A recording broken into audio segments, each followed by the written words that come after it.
안녕하세요. 저는 광동병원 한방 어지럼증 클리닉의 고은상 원장입니다.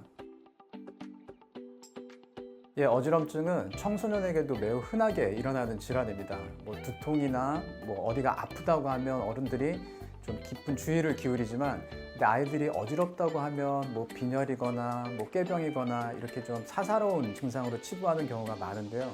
굉장히 다양한 원인으로 청소년들에게 일어나고 또 학업 성취도나 일상생활에 지장을 초래할 수 있는 증상인 만큼 좀 깊은 주의가 필요하겠습니다.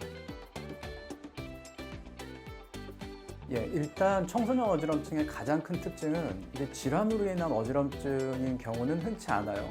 어른들에게 가장 흔한 어지럼증을 유발하는 원인인 이석증이나 메니에르 증후군 같은 경우에는 사실 나이가 들수록 그 유병률이 높아지고 청소년에게 일어나는 경우는 굉장히 흔치 않습니다. 보통 유병률이 1% 미만이라고 하니까요.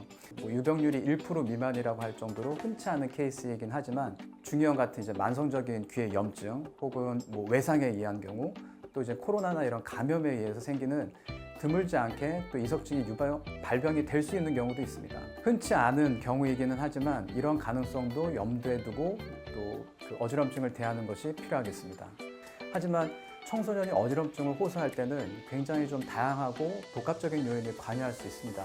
어지럼증 패턴을 보면 좀 가장 흔하게는 좀 생활 습관에서 기인하는 경우가 가장 많은 것 같아요. 공부에 의한 과도한 스트레스와 또 수면 부족 때문에 전반적인 컨디셔닝에 문제가 있는 경우가 참 많고요. 의외로 과도한 다이어트로 인해서 생기는 영양 부족이나 기력 저하에 기반하는 경우도 상당히 많이 봤습니다. 또 식사를 한다고 하지만 편의점에서 간단하게 이렇게 질이 좋지 않은 식사로 끼니를 때운다든지, 그래서 좀 만성적인 영양장애를 겪고 있는 아이들도 의외로 많이 있었어요. 좀 일상적인 생활관리 외에도 또 심리적인 문제로 인해 생기는 어지럼증 환자들도 이제 많이 병원을 찾고 있습니다. 학우 관계나 아니면 학교 생활에서의 스트레스, 또 성적에 대한 과도한 부담감, 또 그런 것들이 과호흡 증후군 같은 이런 신체화 증상과 동반되어 나타나는 어지럼증을 이제 호소하는 경우들이 좀 많이 관찰되고 있습니다.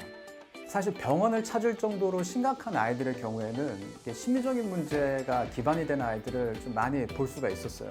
부모님은 신체적인 문제라고 생각하지만 정작 아이가 부모님이 생각하는 것 이상으로 과도한 압박감이나 스트레스를 겪고 있어서 그런 것들이 이제 신체화되는 경우도 상당히 많았었고, 이제 공황장애나 과호흡으로 치부할 만큼 아주 이제 극단적인 그 현기증을 호소하는 친구들도 많이 있었습니다.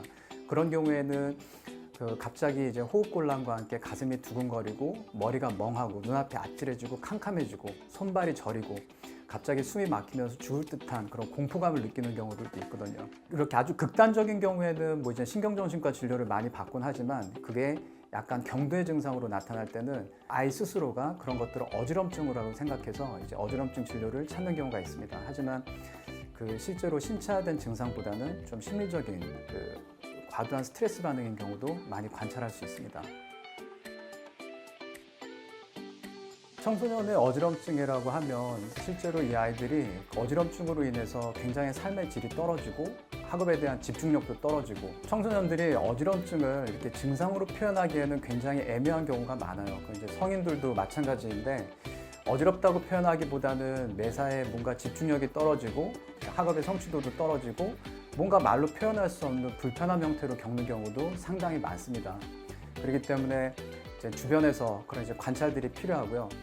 또 부모님들 입장에서도 이 아이가 어지럽다고 하게 되면 이거를 꼭 신체화된 증상으로만 생각을 하거든요. 질병이라고 생각해서 약을 먹이고 치료를 받으면 날 거라고 생각을 하시는데, 특히 청소년의 어지럼증은 좀 굉장히 아이들이 예민한 그런 사춘기에 그런 복합적인 요인들이 원인이 되는 경우가 상당히 많습니다. 그래서 아이가 잠을 잘 자는지, 또 식사를 제대로 하고 있는지, 또 친구들이나 학우 관계, 또 학업과 관련해서 아이가 감당하기 힘든 과도한 스트레스가 있지는 않은지, 이런 것들을 다면적으로 살펴주고 함께 케어해주는 것이 좀 굉장히 필요한 경우가 많이 있습니다. 그래서 당연히 아이들이 잘할 거라고 생각하지만 또 부모님이 모르는 그 부분들이 있을 수 있기 때문에 그런 것들도 민감히 잘 관찰해 주시면 좋겠어요. 실제로 진료실에서 보면 아이들의 어떤 생활 패턴이나 식사 관계, 또 이제 학업 관련된 스트레스, 이런 것들을 이제 어지럼증을 진단하는 과정에서 문진을 하다 보면 부모님이 옆에 있다가 좀 깜짝 놀라거나 이렇게 놀라는 경우를 많이 볼 수가 있습니다. 그렇기 때문에 아이들의 그 증상을 단순히 어떤 신체화된 질병으로만 다루는 것이 아니라 좀 전반적인 그 생활 습관과 컨디션, 또 아이의 심리적인 부분까지 좀 돌볼 수 있는 그런 계기로 삼으시면 더 좋을 것 같습니다. 그래서 아이들이 어지럽다고 하거나 이런 컨디션적인 어려움을 호소하실 때는 부모님께서 좀 더 면밀하게 관찰하시고 더 깊은 대화를 나누시고 그러면서 또 치료적인 방향도 함께 고민해 보시는 것을 추천을 드립니다.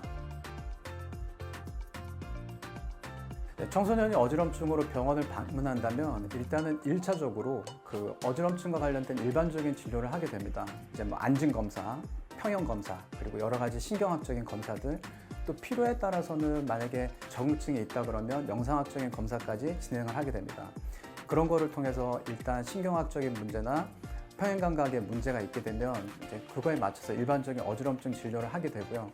하지만 그런 데서 문제를 발견하지 못한다고 한다면 이제 추가적으로 이제 자율신경 검사 같은 것들, 예를 들면 이 기립경사도 검사를 통해서 이 중력에 대한 머리 위치가 변화되었을 때 심박과 혈압, 그다음에 호흡이 일정하게 유지될 수 있는지를 이제 판단하는 그런 자율신경 검사를 시행을 할 수가 있고요. 만약에 이런 상황에서 문제가 된다면 그 자율신경 조절과 관련된 다양한 치료들을 하게 됩니다. 기본적으로 약물 치료가 우선이 될 수도 있고요. 하지만 거기에 더해서 이제 운동 부족을 이제 해소할 수 있는 다양한 이제 운동 처방 같은 것들을 지도하고 또 환자분의 일상생활에서 그 할 수 있는 여러 가지 운동들을 구성을 해서 환자 스스로 그런 이제 자율신경에 대한 조절 능력을 키워줄 수 있는 그런 그 지도를 같이 병행을 하게 됩니다.